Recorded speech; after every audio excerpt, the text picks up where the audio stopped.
Hi guys, welcome back to my channel. Today I'm going to show you how you can fix a isdone dynamic link library error or unarc dynamic link library error when you try to install a repack games or repack installer. So here, in order to fix it, you can try to increase your Windows page file or virtual memory. There are some methods out there, but I am usually use this method.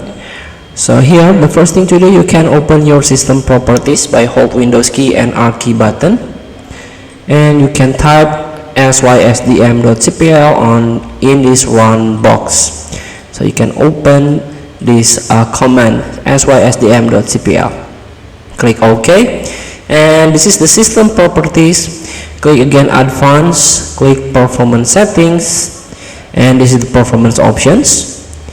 Again, click advanced, click virtual memory, click change.